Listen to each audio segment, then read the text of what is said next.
This is an unofficial, fan-made audiobook. All original stories are owned by Wizards of the Coast. If you are enjoying these stories, please consider subscribing to my Patreon over at patreon.com/voxoraculum for some special patron-exclusive content. Thanks. On with the story. Static and screaming, and the sensation of falling forever. Elspeth had awakened alone on the soil of New Phyrexia, gripped by the fear of the worst. They had clearly fallen into a trap. Was she the only one spared? Once more a prisoner of Phyrexia? The thought barely had time to form before a cluster of Phyrexians charged over the crest of the hill. Elspeth grabbed her sword and rose to meet the threat, grateful they hadn't arrived while she was unconscious. She could so easily have been overwhelmed. The greatest warrior falls when caught off guard. Or when outnumbered. There were 6 of them to 1 of her, and they knew the terrain where she didn't. She still cut 3 of them down before she found herself losing ground. The first Phyrexian had nicked her arm, and the fear returned, hotter this time, telling her the battle might not go in her favor. That was when a purple-tinged blade thrust through a Phyrexian heart, telling her she wasn't the only survivor, and, more, wasn't fighting alone. Kaya's presence quickly turned the tide in their favor, allowing them to emerge unscathed. Elspeth nearly frantic while checking Kaya for injuries. She was immune, but Kaya wasn't, and there was no such thing as too much care on Phyrexia. Exposure was a death sentence. They all knew it. The risks had been one of the first things explained when the Phyrexian threat was discovered. There were ways to escape that inevitability, but they were rare, costly, or both. Halo might be one, but their supply was limited, and they had yet to test it in the field. It was too much to hope that Melira would still be alive and able to help them. Still, knowing a thing and accepting it were very difficult, and Elspeth couldn't be sure Kaya had fully internalized the danger she was in. "You okay?" said Kaya. Elspeth gave her a short nod. With the fight done, the pair had moved onward to the Mirren camp, where a troll named Thrun had been able to break a hole in the shell of the plane and drop a rope ladder they could use to reach the surface of Old Mirrodin. From there, they had continued toward the White Lacuna, the original opening to Mirrodin's core that would now take them to the furnace layer. No other members of their company had appeared to join them. Elspeth only hoped, wild and somewhat unfounded, that when they reached the bottom, they would find the others. Her gloom was evident as they walked. Kaya would have been willfully in denial to miss it. "It can't be too much further from here, Sunshine," she said, using the variable gravity of the Lacuna to walk along the wall. "We both landed okay. A little bumpy, but we're fine. We'll find the others. You'll see." "At least you didn't wake up with Phyrexian forces coming to separate you from your head." "No, just with this little guy shaking me." Kaya caressed the head of the small, tanuki-shaped robot that rode on her shoulder. It wasn't Mirren or Phyrexian in origin. Elspeth would have guessed Kamigawan. It must have belonged to someone from one of the other strike teams. It was lucky it had landed with Kaya. Much longer on its own, and Phyrexia would have already found a way inside. Elspeth, who was familiar with the Lacunae from her time on Mirrodin during the war, walked more sedately, trying to stay ahead of her own thoughts, which turned down bleaker paths than she preferred. She'd known coming back here would be hard, but seeing what it had become, how much had been lost, it was brutal. New Phyrexia seemed like a plane built for regretting. Maybe it ached less for Kaya, who had never seen Mirrodin, who knew they walked through a graveyard, but not the volume of the blood that tainted every surface. It was easier, in some ways, to walk the ashes of a battle that had never been yours. The Lacuna stretched on and on, longer than would have been possible without the nurturing magic that wept from its walls, sustaining and reinforcing it. When they reached the bottom, they may as well have reached the top. They had followed the line of the anchoring magic far enough that gravity reversed itself again, forcing them to grab the rungs protruding from the walls and climb the last 10 or so feet to the opening. Pulling herself onto the lacuna's rim, Elspeth held tight as she beheld the furnace layer. Below her, she could hear Kaya's near effortless ascent, and she shifted slightly to the side. "Hold on when you get out here," she called down. "The last of the magic will escort us to the ground as soon as we let go." "Escort us to the... Oh, of course. We're popping out of the ceiling," grumbled Kaya. "Did the Mirrans not believe in dependable gravity?" "This is dependable gravity. It's just dependable in a different way." Kaya boosted herself up next to Elspeth, looked around, and let out a long, low whistle. It wasn't an unreasonable reaction. True to its name, the furnace layer burned. Magma teemed all around them, and the air was swelteringly hot. Shelves of pyroclastic rock served as solid ground, and somehow the thermoclines of the burning pools didn't make it unbearable, merely uncomfortable. Life could impossibly survive here. Below them, on one of the largest pyroclastic shelves, a haphazard Mirran structure jutted from the landscape. An array of tents and makeshift pavilions surrounded its edges, soot dark and constructed to blend into the earth around them, nothing too large for a single person to tear down in the blink of an eye. People moved between them, dwindled by distance and reduced to broad strokes of physicality. Kaya glanced to Elspeth. "Mirran? Phyrexians don't build tents. Think our missing folks will be down there?" "If they're not, I think this is already over," replied Elspeth, and heart in her throat, and somehow hammering in her chest at the same time. She let go. The lacuna's magic caught her before she could fall more than a few feet, and carried her to the ground as lightly as a mother's hand, Kaya floating beside her and laughing under her breath. By the time their feet touched the surface, a crowd had begun to gather. The people who had emerged to meet them gleamed gold with metallic embellishments, but lacked the slick perfection of true Phyrexians. This was the force they had come seeking. "Elspeth!" shouted a voice from the crowd. Deep, rough, and rumbling. A voice like a mountain, unexpected and familiar. Elspeth stiffened, before delight overwhelmed her, and she broke into the broadest grin she had ever worn, spinning around and launching herself toward the speaker. "Koth!" she cried. "Koth! I thought you were dead!" The larger planeswalker caught her around the waist and swung her around, both laughing, bright with a levity that seemed to have little place in this burning terrain, in this bleakest of times. He was an imposing, dark-skinned man whose body was plated with stony armor, and the contrast between him and the slighter, though not much shorter, Elspeth was marked. Kaya looked around, her own demeanor shifting toward relaxation when she spotted a face in the crowd. "Tyvar," she said, smiling as she walked over to him. "Should have known you'd find your way here before us." He laughed. "And I should have known there was no sense in worrying about you. Skies above, you'd be someone else entirely if you didn't fall into danger at the slightest opportunity." "Woke up alone with somebody else's equipment on the ground around me, and sunshine there."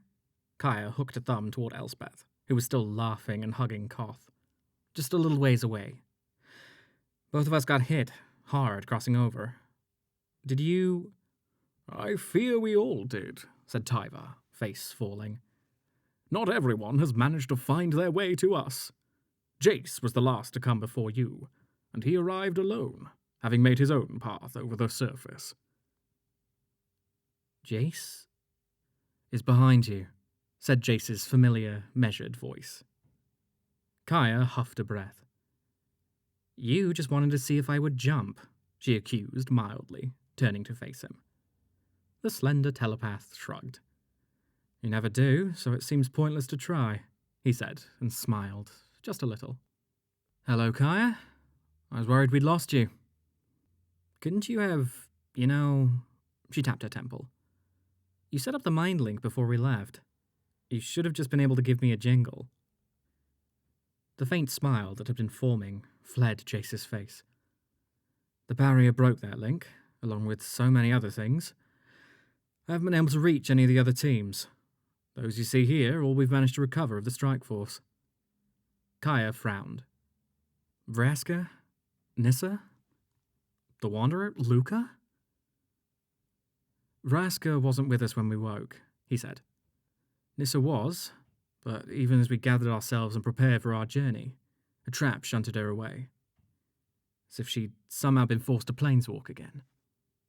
We think our group may have encountered something similar, said Nahiri, stepping out of the crowd with Kaito close behind. Jace looked at her coolly, but made no comment.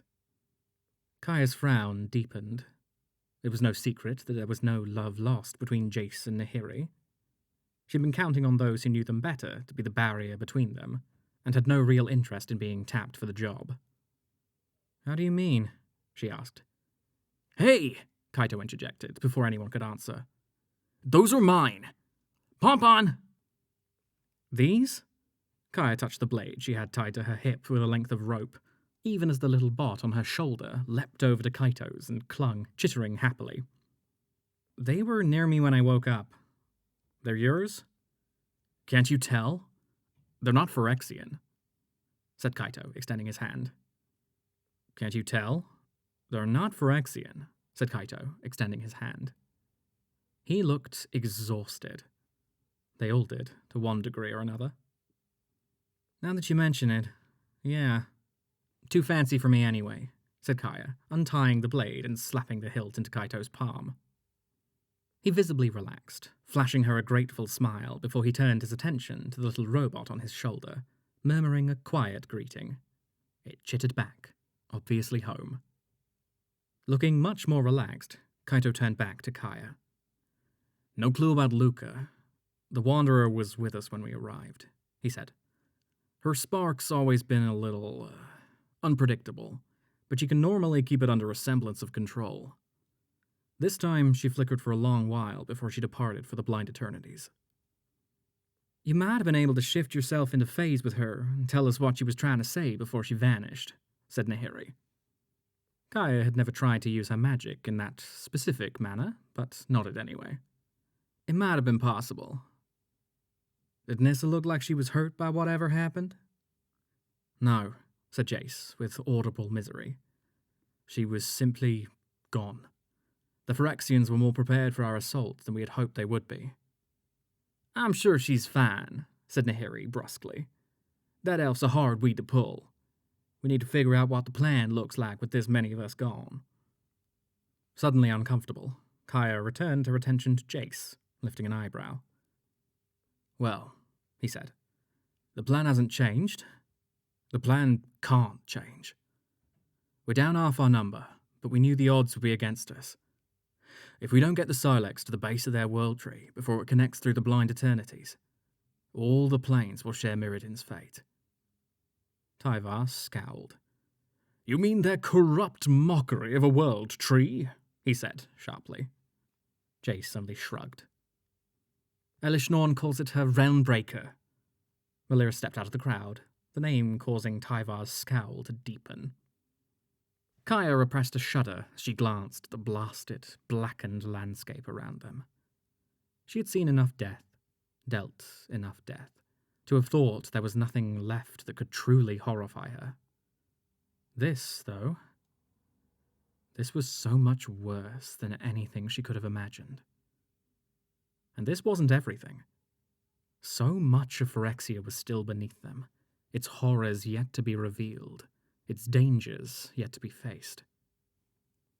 You still have the Silex, she said, half statement, half question. Karn's plan can be carried out. Yes, said Jace. We can still win. Karn? Elspeth came pushing her way through the others, Koth close behind her. Has there been any news? Has there been any news? Still lost, said Jace. He paused for a moment, then shook his head. There's been no sign of either him or Ajani since we arrived here. It's likely for the best, said Elspeth, face schooled to something as close to neutrality as she could manage. Both know far too much about the Silex. Ajani destroyed the last one. This Silex is the thing you're going to use to take out Elishnorn's Realmbreaker, right? Asked Melira. Yes, said Jace, with remarkable calm. Planted among the roots of her world tree. So called, grumbled Tyvar. Jace shot him a look. It'll destroy the tree before it has an opportunity to connect this plane to the rest of the multiverse. The Phyrexian curse will stay contained until it can be eliminated. How contained can it possibly be when it begins to infiltrate other planes already? Said Kaito. Kamigawa is not a cost of war. Neither is Mirrodin, said Melira. We still fight for the plane we had, even if we'll never be able to restore what it once was. What does the Silex do to Mirrodin? Melira, we have discussed this, said Koth. Yes, you and I have discussed this. And you love Mirrodin enough to care what happens to our home. I want someone who doesn't love our home to look me in the eye and say we'll survive. She looked at Jace. My people have already made it through the end of our plane. Your plane doesn't matter so much more than ours that I am going to help you sacrifice what little we have left. Jace nodded slowly. Based on my calculations, the explosion will be immense enough to destroy Realmbreaker, and presumably take out the entire seed core in the process. But unless the Phyrexians have destabilized the plane far beyond what the information we have indicates, that should be the whole of the damage. Melira nodded. How much do you know about what they've done to our geography? We know the plane is layered, sphere inside a sphere, and we landed 2 layers higher than we meant to. You're not wrong, said Melira. She picked up a chunk of metallic rock from the ground, looking to Nahiri. Hey, Lithomancer, how good's your control? Better than anyone else here, said Nahiri. Then help me out. Could you make me a little ball, about half the size of my closed fist? She held up her free hand, fingers balled in illustration. Toss it this way. Melira lobbed the rock at Nahiri. Halfway along its arc, it froze and broke into pieces, one of them smoothing to form the requested sphere. It moved away from the rest of the debris, beginning to rotate. Melira looked pleased. This is the seed core, she said. This is where we have to get you if you want to set off this Silex of yours. All right, said Jace. Melira looked back to Nahiri. Can you put a round shell around that sphere you made? Ask for something hard, said Nahiri. A bit of debris flattened out and wrapped around the ball, forming another, larger sphere. It continued rotating. The Mycosynth Gardens, said Melira. That's how they took us in the first place. They seeded the center of our planet with fungus that pumped Phyrexian contamination into the air, and we breathed it in without knowing. Most of us were lost before we knew there was a fight. Cowards' tactics, said Tyvar. Another layer, please, said Melira, and a third sphere formed. The fair Basilica, at Elishnorn's stronghold. We are hoping Erebrask's rebellion will keep her distracted while we're passing through her territory. If not, there's no way we make it through the seed core without her seeing us. More? Asked Nahiri. Please, said Melira. 4 this time, and leave a channel between each. 4 more shells formed, each glowing hot for a moment before cooling and darkening to its original colour. Kaya looked at Nahiri. She looked utterly serene, like this demonstration of tightly controlled power was nothing to her. It was almost unnerving.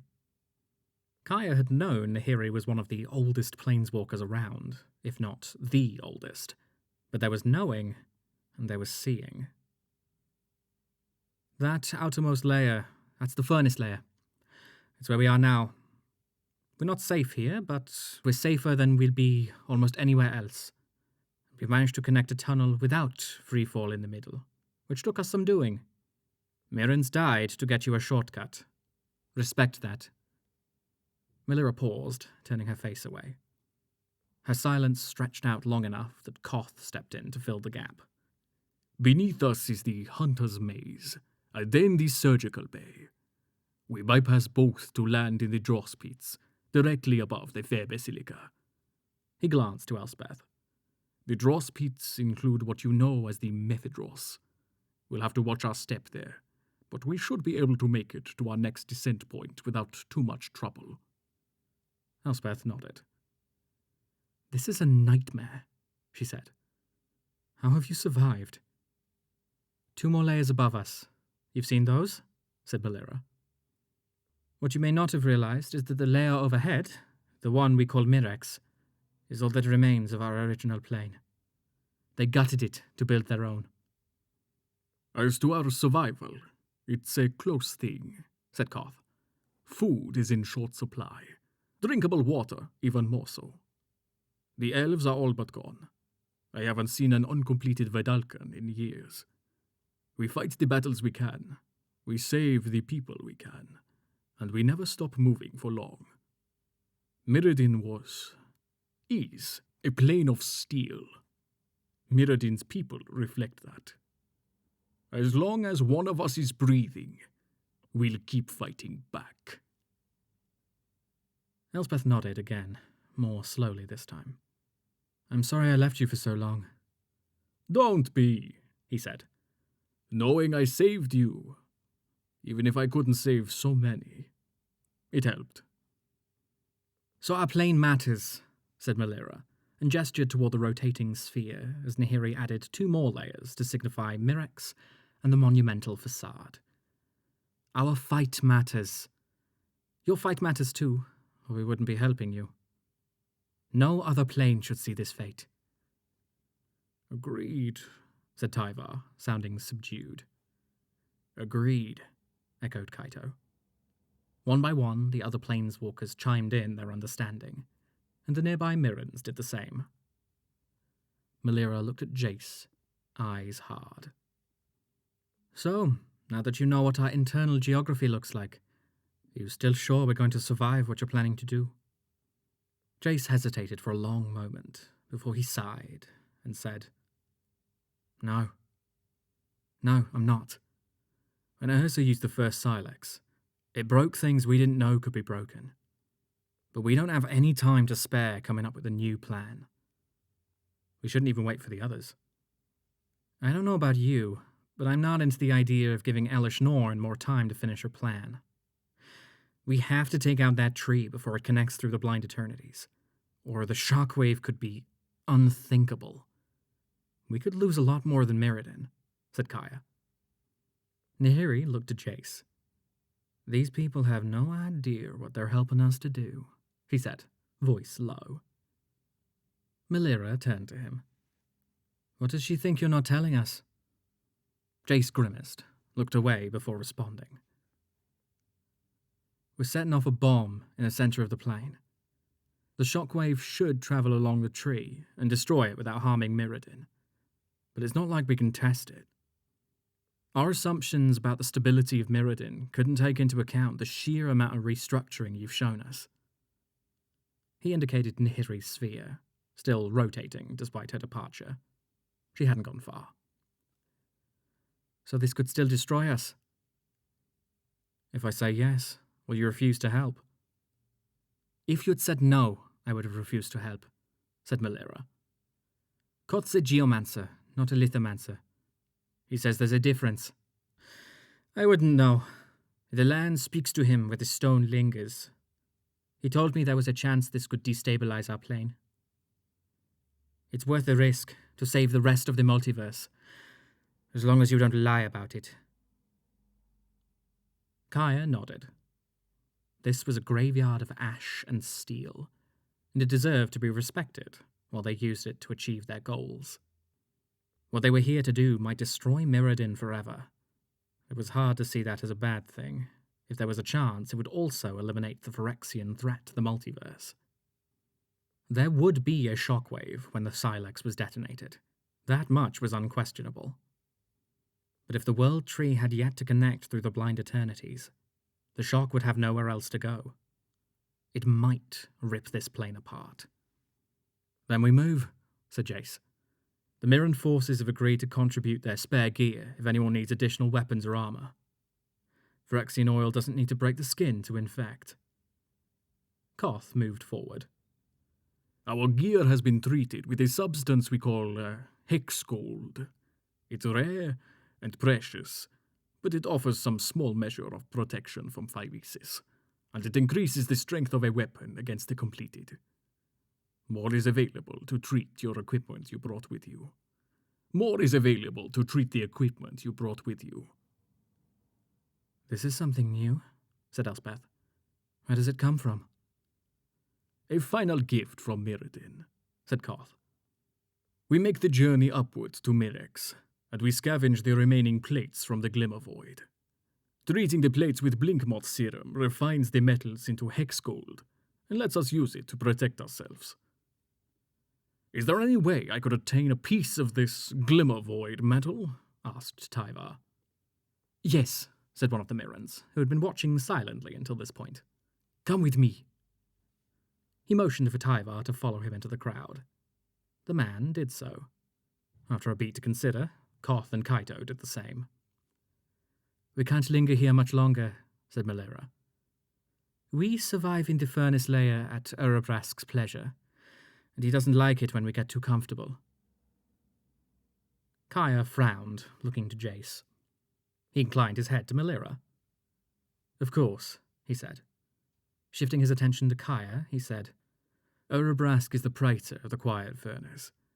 He doesn't grant them shelter, so much as allow them to take what they can find, and thus prevent their extinction. The chaos he creates may be the key to our success. Then we owe our thanks to a Phyrexian, said Kaya, lip curling. That's a hard one to swallow. Melira sighed. This is an age of horrors, and everything is hard to swallow, she said. The tunnel has been cleared out for our use, or as close to cleared as it can be. Things change here, moment to moment, and what seems safe can turn at the blink of an eye. It's good Mirran construction, and it will see us down to the dross pits. She indicated the rotating sphere. And if the tunnel's compromised? Asked Kaya. Melira sighed. We'd have to fight our way to the dross pits, and we'd never make it alive. Your plan would fail. Your multiverse would fall. We trust the tunnel. I didn't say we shouldn't, said Kaya. I just like to understand the details of a plan. Right, so do I, said Melira, mollified. We descend to the dross pits, break into Elishnon's palace while her forces are elsewhere, and access the seed core, destroying the tree before it connects. Simple, said Kaya. What could possibly go wrong? Only everything, said Jace grimly, and Melira laughed.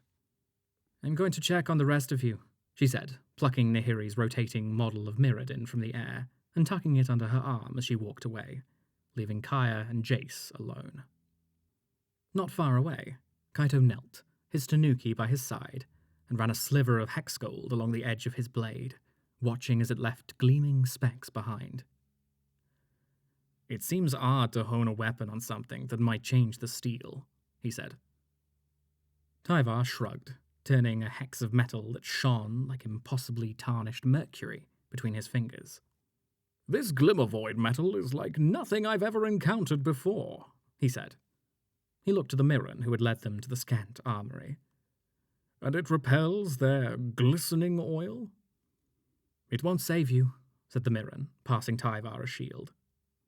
Infection can still take root, and you can still be lost.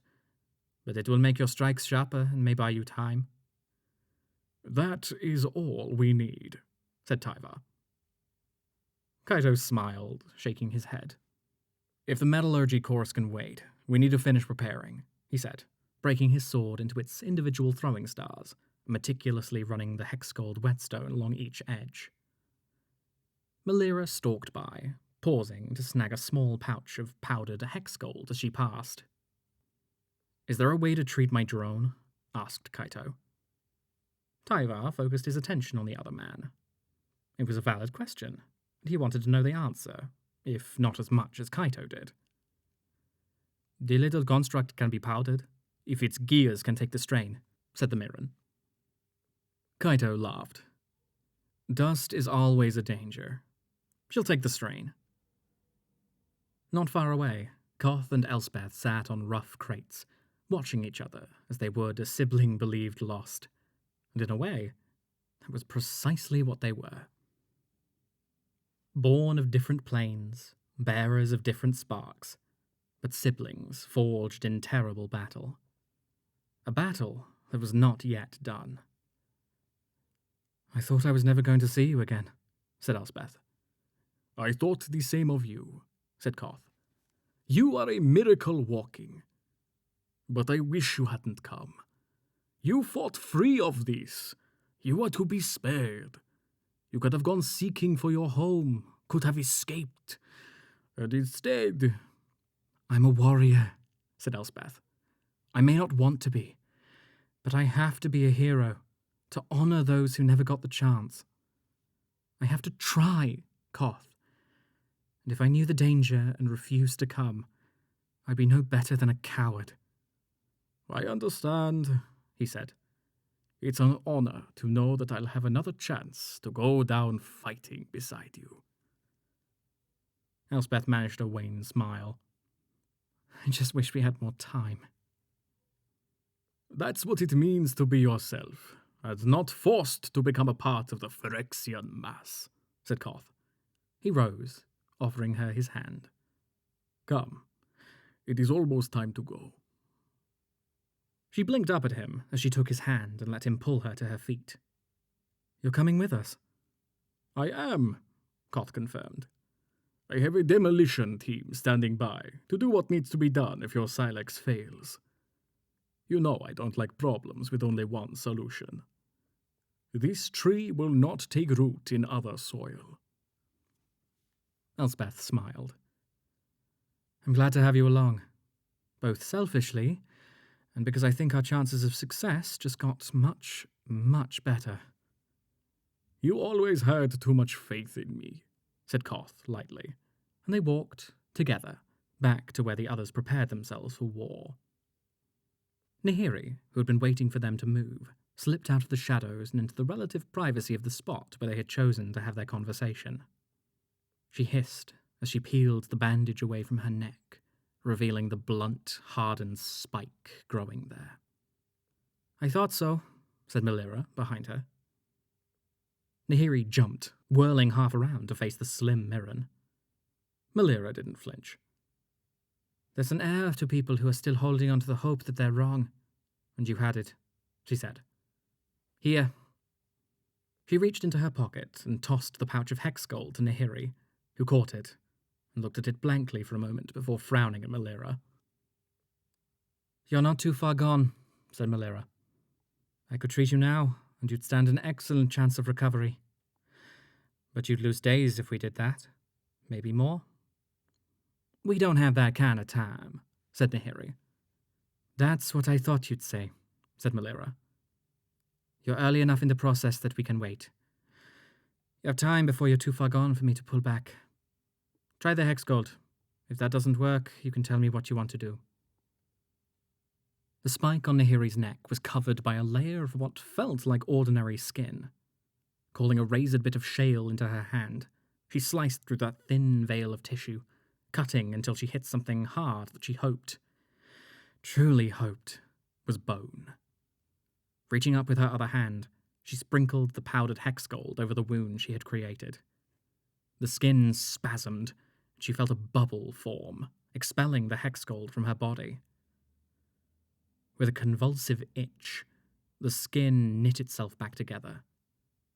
She touched it experimentally and found no seam, no blood, only a faint, gritty film of hex gold. Face betraying nothing, Nahiri plastered the bandage back down and looked at Melira. "It didn't work," she said. "You say you can fix me." "I can," said Melira. "But if I do, it's a hard healing for the body to go through. You'll be out of commission for days." "You can't hurry it along?" "That is hurrying it along. Your body's already fighting as hard as it can. That helps me. But we'll lose you for a while. Can we win this without you?" Nahiri was silent, but her tightly drawn expression was answer enough. No. No, they couldn't.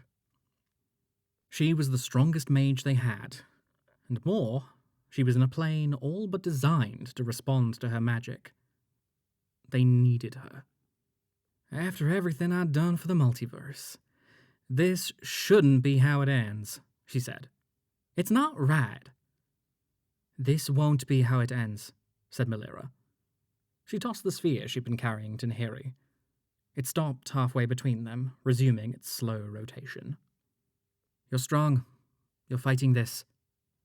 Now you'll fight harder for Mirrodin, and for your own future. Nahiri nodded slowly. And if I'm already infected, I can show these Phyrexian assholes how much damage a daughter of Zendikar can do before they knock me down. Good, said Melira. So we fight now, and I heal you later. Nahiri nodded and moved to Melira's side. Together, the two of them walked back to join the others. It was time to move along. Jace and Kaya were preparing to depart, standing on a little hand-pumped cart that would carry them into the tunnel system that connected to the dross pits. Both looked grimly determined to face what lay ahead, faces set, no sign of nerves.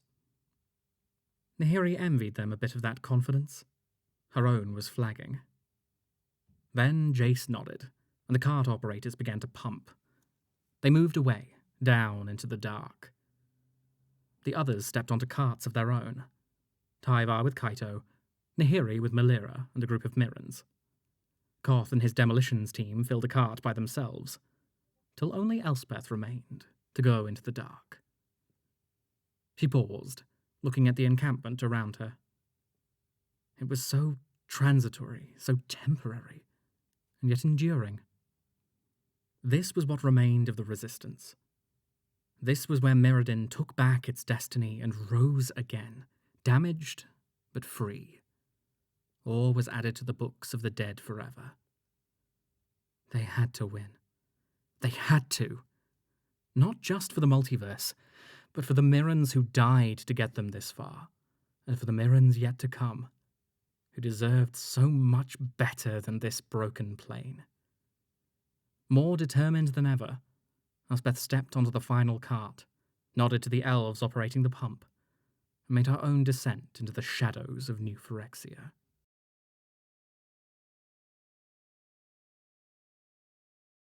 A special thanks to all of my patrons, especially William Crawford, Stormy Vasvary, and Owen Griffin. Thanks for watching and for your continued support.